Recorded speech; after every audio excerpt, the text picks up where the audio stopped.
ऐकू येत आहे तुम्हाला? हॅलो. हॅलो. ऐकू येत आहे?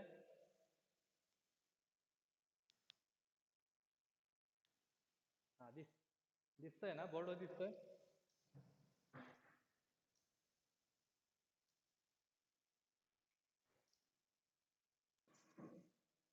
ओके, ठीक आहे, आपण सुरू करू.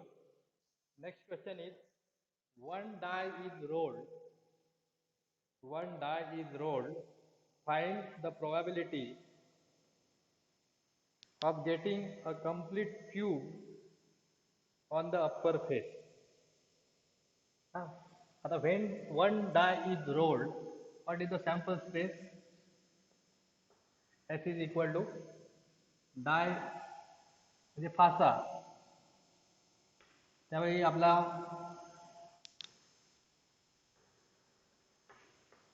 सॅम्पल स्पेस जो असणार आहे तो 1 2 3 4 5 6. Therefore n of s is equal to 6. Board दिसतोय तुम्हाला बोर्डवरचं? Okay. Now the event is, we have to find the probability of getting a complete cube on upper face. समजा तो इव्हेंट आपण ए मानला तर असं आपण लिहिणार, let A be the event that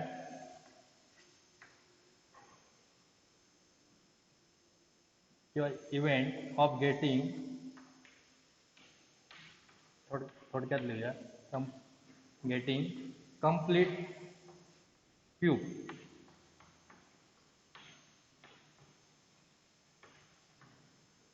मग ए इज इक्वल टू, आता यामध्ये कम्प्लीट क्यूब कोणता आहे तर एकच आहे बघा, 1. हा, कारण 1चा क्यूब 1च येतो. समजा 2चा क्यूब असला तर 8, तो इथे नाही आहे, त्यामुळे एकच येणार आहे. therefore n of a is equal to 1. एकच यामध्ये सॅम्पल पॉईंट येतो.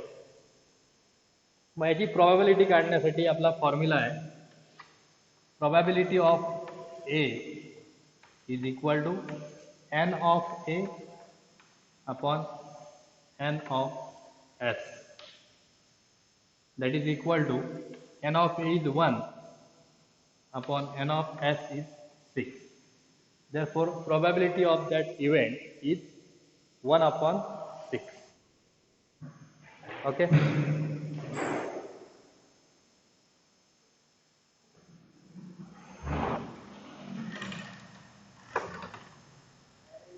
ए सुरत केलं डस्टर होता मला, डस्टर सॉरी सर.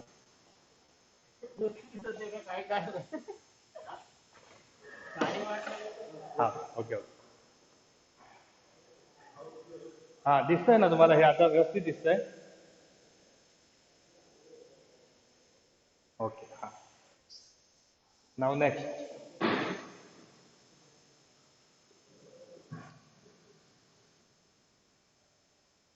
हाच पेपर नंतर मी तुम्हाला फोटो टाकणार आहे, त्यामुळे थोडक्यात लिहून घेतलं तरी चालेल, बाकीचं सगळं तुम्हाला तिथे मिळेल त्या फोटोमध्ये. पुढे compare the quadratic equation to the general form and write the value of a, b and c. आणि इक्वेशन दिलेलं आहे y square is equal to 4.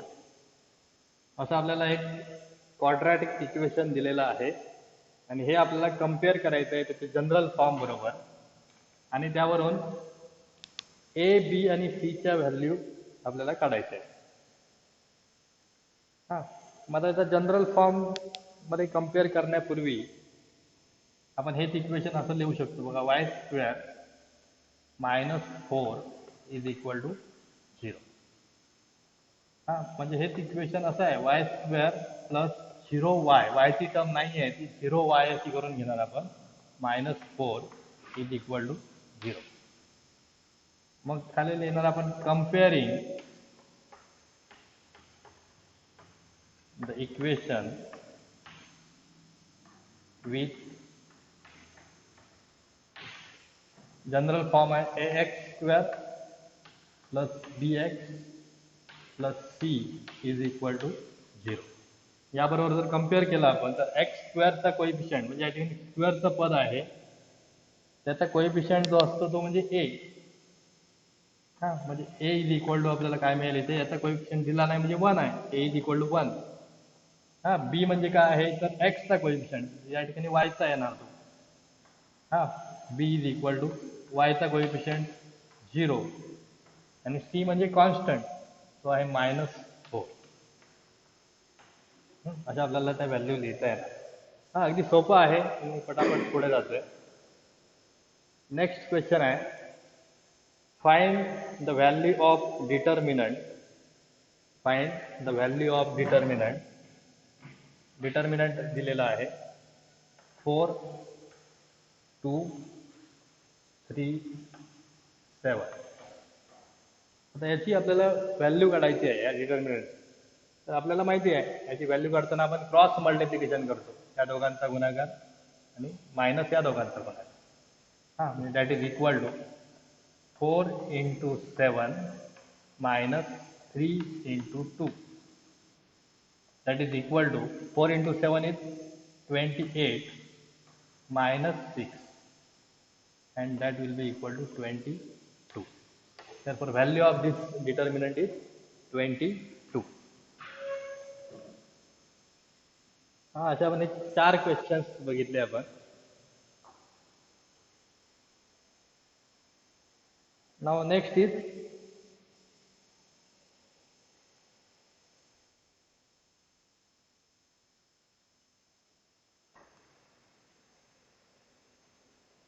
Question number 2 मध्ये आपण बी पार्ट बघूया. पहिला ए पार्ट आहे तो सगळे ऍक्टिव्हिटीज आहेत ते तुम्हाला करता येतील. तुम्हाला मी पाठवतो नंतर तो फोटो.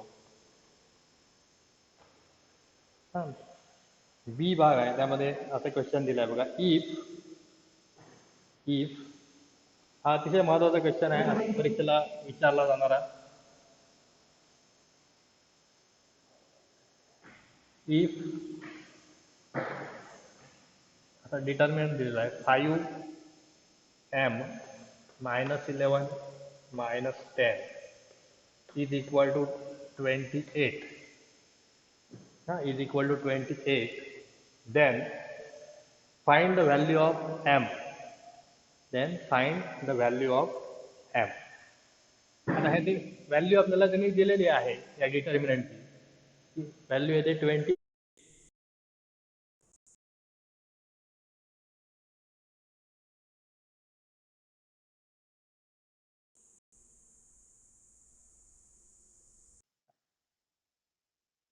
हॅलो ऐकायला येत नाही आहे. हॅलो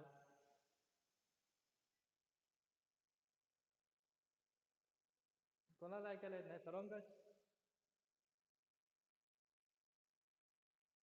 मला पण ऐकायला येत नाही तुम्ही काय बोलताय. हॅलो हॅलो हा ऐकायला येते आता. हॅलो बघा नेटवर्क चांगलं नसेल त्यांना जरा ऐकायला प्रॉब्लेम येणार. इथे नेटवर्क आता चांगलं आहे बघा. सर्वांकच ऐकायला येत आहे. हो ओके जरा नेटवर्क मध्ये या चांगलं आहे मग तुम्हाला ऐकायला येणार. आता या डिटर्मिनंटची व्हॅल्यू आपल्याला दिलेली आहे 28. हा जेवढं ऐकायला येते तेवढं ऐका नाहीतर मी हा व्हिडिओ तुम्हाला अपलोड करणार आहे. हा या लेक्चर संपल्यानंतर लगेच मी तिथे रेकॉर्ड केलेलं आहे ते पण तुम्हाला येईल. आता याची व्हॅल्यू आपल्याला 28 दिलेली आहे.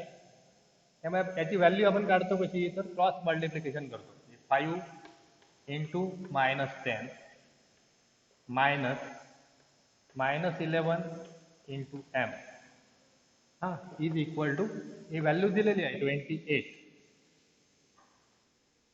ओके आता 5 into -10 is -50. Now minus and this minus will get plus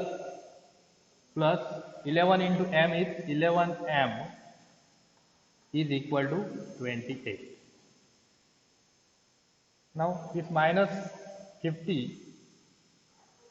हा हे जे आहे ते आपण त्या साईडला घेऊन जाणार. म्हणजे आपल्याला असं मिळणार 11m is equal to 28 plus 50. हा देअरफॉर हा 11m काहीतरी त्यांचा एक प्रॉब्लेम झालेला आहे बघा, इथे 78 येतील.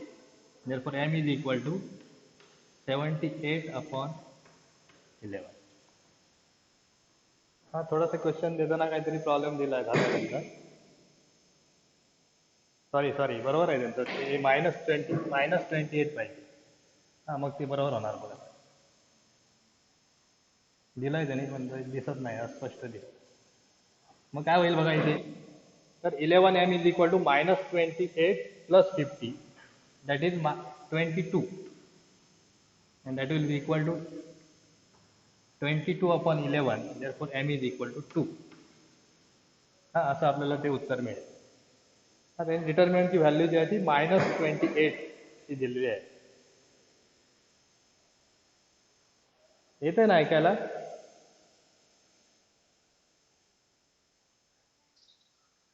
ओके ओके ठीक आहे. ओके ठीक आहे. Now next is solve the following quadratic equation by factorisation. हा फॅक्टरायझेशन मेथडने आपल्याला एक एक्झाम्पल सोडवायचं आहे.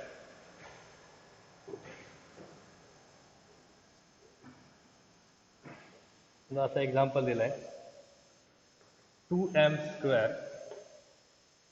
minus 48m is equal to 50.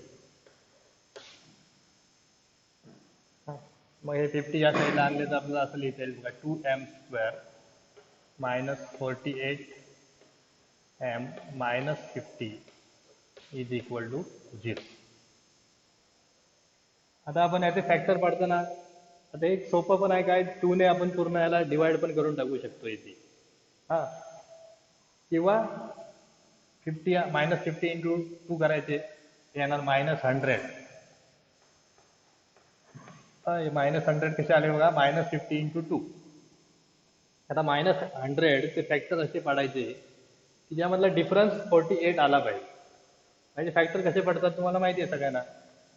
हा 1 इंटू 100 येईल, 2 इंटू 50 हा आपल्याला फॅक्टर घेता येऊ शकतो बघा.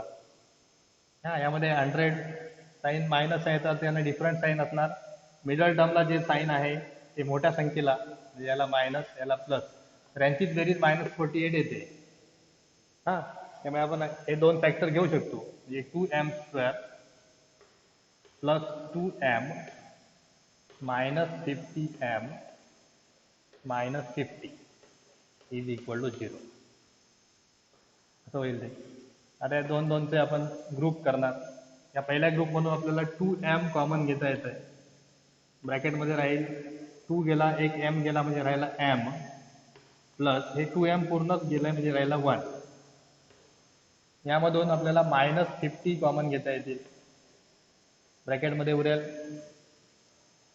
-50 गेल्यामुळे m, हे मायनस गेल्यामुळे हे प्लस होईल, आणि इथे पण 50 गेल्यामुळे राहिला 1 इज इक्वल टू 0. म्हणजे आपल्याला असे दोन फॅक्टर मिळतील, m प्लस 1, आणि दुसरा फॅक्टर मिळेल आपल्याला 2m minus 50. हा आता यामधून हा 2 पण कॉमन घेऊन एक फॅक्टर म्हणून आपण बाजूला घेऊ शकतो. 2 जर मी कॉमन तिकडे घेतला, हा फॅक्टर आहे तर दिला मी m प्लस 1. यामधून 2 कॉमन गेल्यामुळे राहिला इथे m minus 25. असे 3 फॅक्टर्स आपल्याला ऍक्च्युली मिळतील. हा अशा प्रकारे ते एक्झाम्पल आपल्याला सोडवता येईल. येतं ऐकायला ना?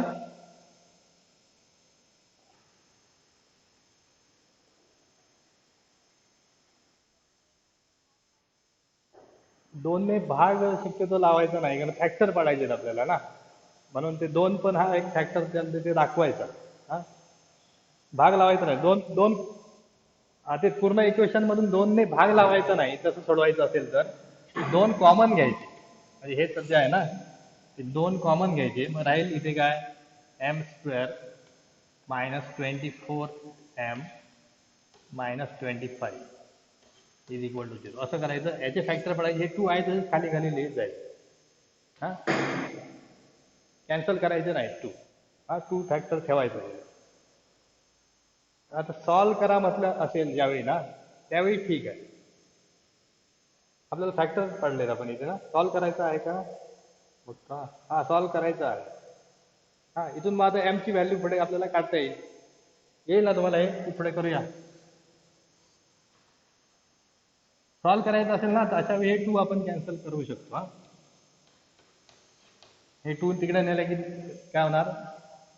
0 होणार. त्यामुळे असं लिहिणार आपण आता पुढे, m+1 इज इक्वल टू 0 और m-25 इज इक्वल टू 0.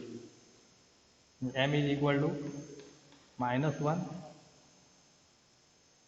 और m इज इक्वल टू 25. हा असे 2 आपल्याला त्याचे फॅक्टर्स मिळतील. हा तू म्हणते त्याप्रमाणे हे 2 कॅन्सल करता येतील इथे, कारण आपल्याला सॉल्व करा असं म्हटलेलं आहे. चालू शकतो. ठीक आहे. Question number 3.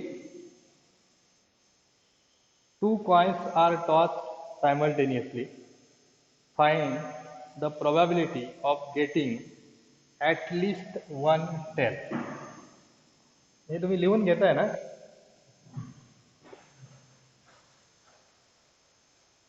जेवढं मिळतंय तेवढं लिहून घ्या, म्हणजे काय तुम्हाला नंतर मी पेपर टाकल्यानंतर बघता येईल कम्पेअर करून. ओके. मग आता 2 coins are tossed simultaneously. आता 2 coins म्हटल्यानंतर आपलं बऱ्याचदा आपण केलेलं आहे, त्यामुळे लक्षात राहील तुमच्या. 2 coins म्हटल्यानंतर काय येणार? Sample space. तर HT TT हा आपला सॅम्पल स्पेस आहे. हा मग n of S is equal to 4. हा एवढं तर आपल्याला सगळ्यांना माहिती आहे. आता पुढे त्यांनी काय सांगितलं आहे, तर probability of getting at least one tail. मग ते मानायचं, let A be event of getting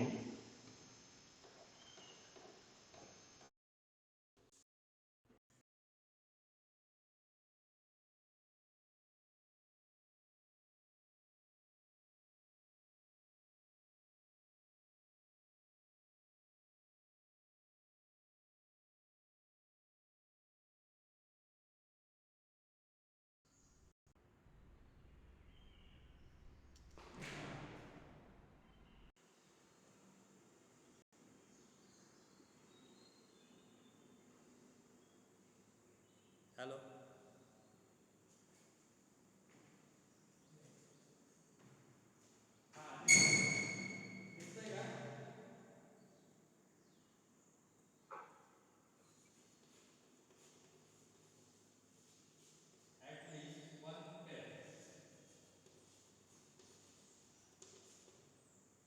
असा आपण एक सेंटेन्स लिहिणार आणि त्यानंतर मग ए मध्ये कोणकोणते सॅम्पल पॉईंट येतील ते आपल्याला बघायला लागेल. हा आता ए हा काय आहे? Event of getting at least one tail. Therefore A is equal to, ऐकू येतंय?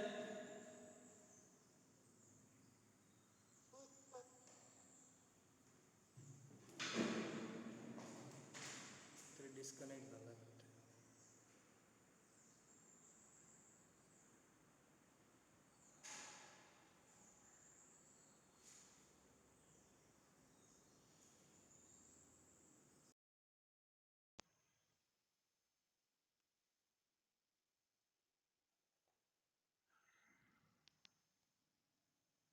Hello hello. हा येते ना ऐकायला? ओके ठीक. हा हा ॲटलिस्ट वन टेल असं म्हटलंय ना, ॲटलिस्ट वन टेल म्हणजे कमीत कमी एक टी पाहिजे. म्हणजे कोणकोणते येतील? ह्याच्यामध्ये टी आहे का? नाही, त्यामुळे हे येणार नाही. त्यामध्ये एक आहे, ॲटलिस्ट वन पाहिजेच आहे आपल्याला. हा नंतर त्यामध्ये एक टेल आहे. आता यामध्ये पण एक टेल आहे, दोन आहेत म्हणून काय प्रॉब्लेम नाही, कारण कमीत कमी एक पाहिजे, जास्तीत जास्त किती असले तरी चालते. म्हणजे ए हा जो इव्हेंट आहे त्यामध्ये असे सॅम्पल पॉईंट येतील H T, T H and T T. Therefore n of a, number of sample point in A, is equal to 3, and probability of A will be equal to n of A upon n of S, that is 3 upon 4. हा असं आपलं उत्तर आहे. Okay. Now next, which term of an AP, next question is, which term of an AP 3, 8, 13, 18 and so on is 148. 3, 8, 13, 18 and so on. Which term of this AP is 148? आता 148 ही जी term आहे ती कितव्या क्रमांकाला आहे हे आपल्याला काढायचं, म्हणजे T N is equal to 148 घ्यावं लागणार.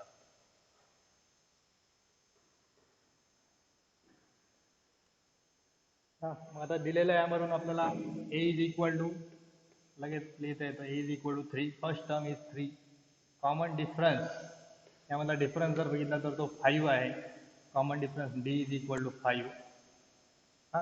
Now we can use this formula of Tn to find the 148 term. We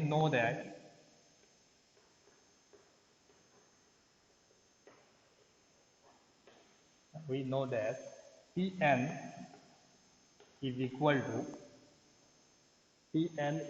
to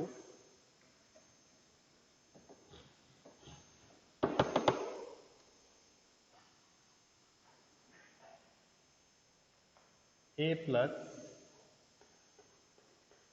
n minus 1 into D. Therefore Tn आपल्याला माहिती आहे 148 is equal to A ची व्हॅल्यू आहे या ठिकाणी 3 प्लस n आपल्याला काढायचं आहे n minus 1 into D difference आहे 5. आता हे सिम्प्लिफाय केलं की आपल्याला n ची व्हॅल्यू मिळणार, म्हणजे कोणती टर्म 148 आहे हे आपण शोधू शकतो. म्हणजे सिम्प्लिफाय करा, म्हणजे 148 इज इक्वल टू 3 प्लस या 5 ने याला मल्टिप्लाय केलं तरी चालेल, किंवा हे 3 आहे ते इकडे आणूया, म्हणजे -3 होईल तिथे, is equal to n minus 1 into 5 हे आहेच ठेवलं आपण. आता 148 minus 3 म्हणजे 145 होतील, हे 5 आहे ते इकडे आणून याला डिवाइड केले, is equal to n minus 1. आता 5 ने याला डिवाइड करा, किती येतील बघा, 5 2 10 आणि 5 9 28 असं 29 is equal to n minus 1. मग n इकडे आणल्यानंतर आपल्याला असे मिळेल n is equal to 29 plus 1, therefore n is equal to 30. मग खाली एक वाक्य लिहायचं, therefore the 30th term of this AP is 148. समजतंय?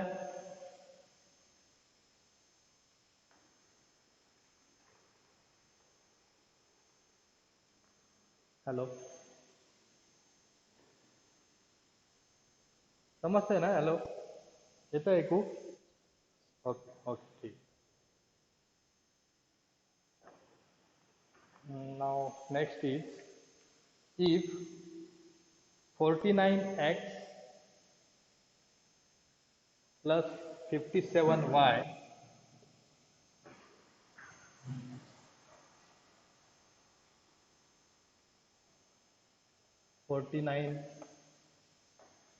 x plus 57y is equal to 172, and 57x plus 49y is equal to 252.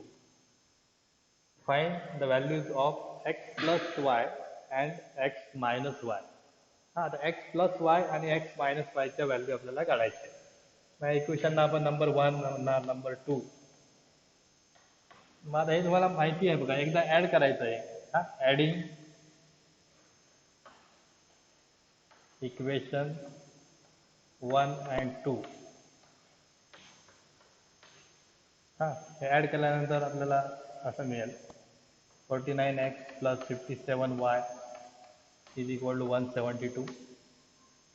And the 57x plus 49y is equal to 252. हा, हे add केलं म्हणजे बेरीज केल्यानंतर किती येईल बघा, 106x plus 106y is equal to, यांची बेरीज किती होईल बघा, हा 424. मग 106 याला भाग जाणार बघा. Therefore dividing bye 106 x plus y is equal to, याला 4 चा भाग लागणार, x plus y is equal to 4 असं आपल्याला मिळेल ऍड केल्यानंतर. यांचं सबट्रॅक्शन जर आपण केलं, सबट्रॅक्टिंग इक्वेशन 1 फ्रॉम 2, दुसऱ्यामधून पहिलं वजा करूया. मग दुसरं इक्वेशन आधी लिहिलं मी, 57x plus 49y is equal to 252 minus 49x plus 57y is equal to 172. यांची वजाबाकी करताना यांची साईन चेंज होणार, मायनस मायनस मायनस. हा, इथे किती राहणार, 49 वजा केले 57 मधून तर 8. हा, 8x इथे राहणार मायनस 8, कारण मोठ्या संख्येचं चिन्ह येतं, minus 8y is equal to, ते किती राहतील बघा, 80 ना. मग 8 ने जर डिवाइड केलं तर x minus y is equal to 10. Okay, हा, असे तर 2 व्हॅल्यू मिळतील बघा.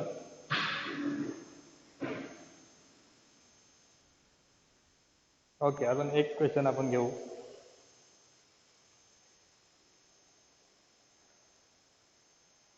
आपण एक फॉर्म्युला मेथडचं एक्झाम्पल घेऊ. हा, 10 मिनिटामध्ये होईल. 3 मार्क्ससाठी आहे. हे सगळे 2 मार्काचे क्वेश्चन आपण घेतले आता. हा, सॉल्व युजिंग फॉर्म्युला. एक्झाम्पल असं आहे बघा, 3q² is equal to 2q plus 8. हा, त्यांनी देताना ते ऍक्टिव्हिटी म्हणून दिलंय, आपण ते सॉल्व करू डायरेक्ट. आता हेच इक्वेशन आपण या फॉर्ममध्ये आधी लिहून घेणार, 3q² minus 2q minus 8 is equal to 0. नंतर a b c चे व्हॅल्यू लिहिणार आपण. a is equal to 3, हा, b is equal to minus 2, c is equal to minus 8.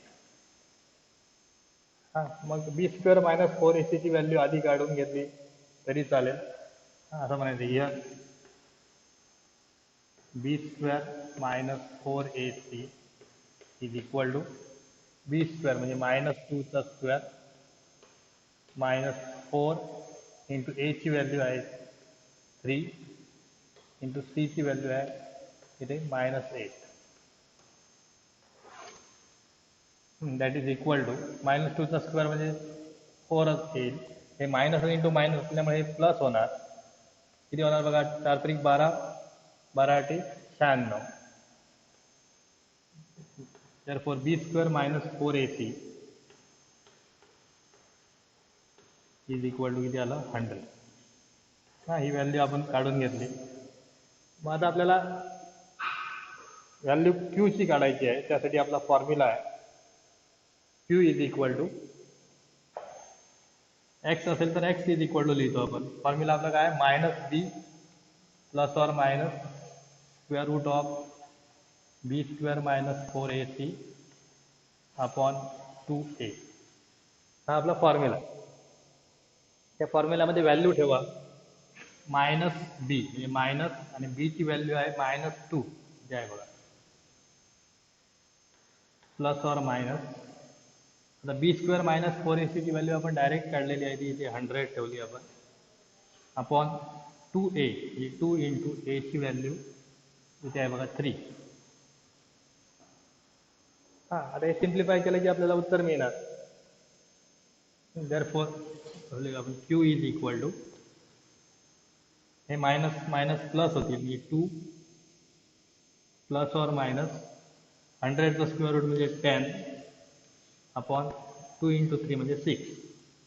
म्हणजे एकदा 2 प्लस 10 घ्यायचं नंतर 2 मायनस 10 घ्यायचं म्हणजे q इज इक्वल टू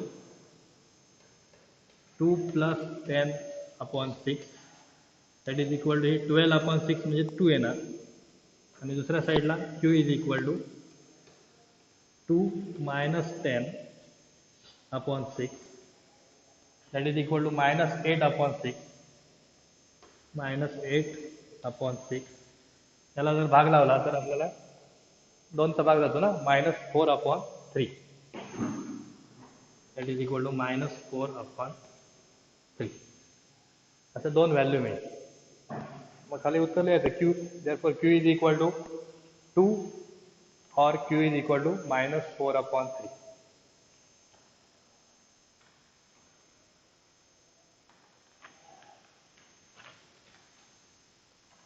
हां अजून आपल्याकडे थोडा वेळ आहे ना.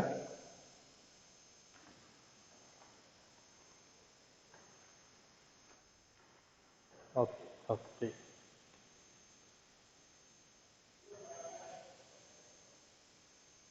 असा एक क्वेश्चन आहे बघा क्वेश्चन नंबर 5 मध्ये बघूया आपण सुटतोय का.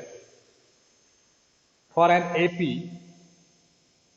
AP T18 is equal T18 minus T14 is equal to 32. T18 minus T14 is equal to 32. Find the common difference of the AP. मग तुम्ही ट्राय करून येईल का. आता T18 म्हणजे आपल्याला माहिती आहे ना. T18 म्हणजे कसं लिहिणार आपण सांगा. तर A प्लस 17D हे तुम्हाला माहिती आहे. हां त्याप्रमाणे समजा आपण हे लिहिलं T18 म्हणजे A plus 17D minus T14 minus असल्यामुळे ब्रॅकेटमध्ये लिहितोय A plus 13D is equal to 32. हां अरे ब्रॅकेटमधनं बाहेर घ्या म्हणजे A plus 17D minus A minus 13D हे मायनस असल्यामुळे यांची साईन चेंज झाली इज इक्वल टू 32.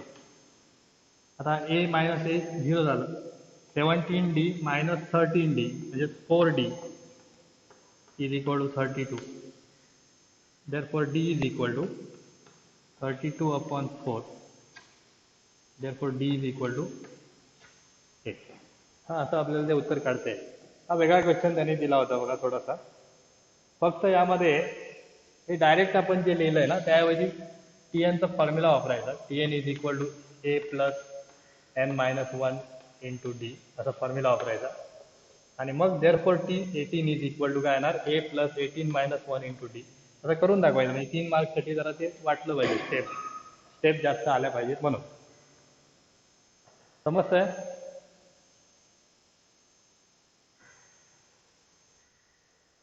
अजून एक क्वेश्चन आहे संपत नाही म्हणून आपण घेऊया.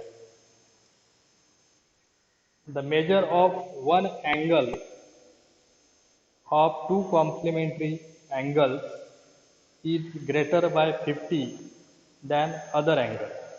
Find the measure of angles. हा काय सांगितलं लक्षात आलं. Find the measure of one angle of the two complementary angles is greater than 50 than other angle.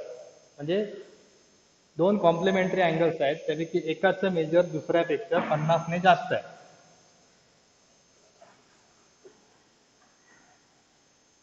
म्हणजे हे अँगल जे आहेत ना, लेट असं म्हणायचं स्मॉलर अँगल.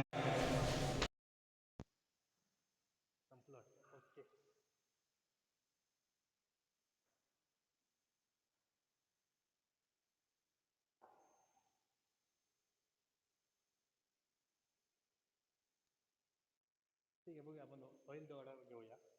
हा, स्मॉलर अँगल जो आहे, स्मॉलर अँगल हा बी एक्स डिग्री. मग ग्रेटर जो आहे की तो किती असणार एक्स प्लस 50. हा ओके, मग ते दोन्ही कॉम्प्लिमेंटरी अँगल्स आहेत. हा मग खाली therefore x plus 50 is equal to 90. बरोबर ना. कॉम्प्लिमेंटरी अँगल कशाला म्हणतात, तर ज्या दोन अँगलच्या अँगल्सची मेजरची सम ही किती येते 90 डिग्री येते.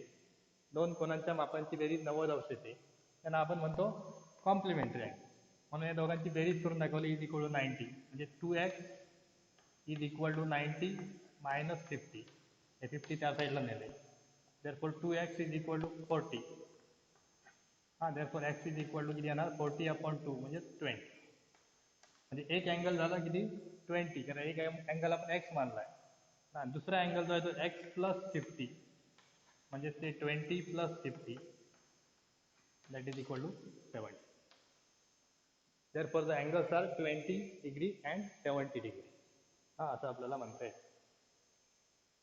ओके, आता आपण एवढ्यापर्यंत थांबूया.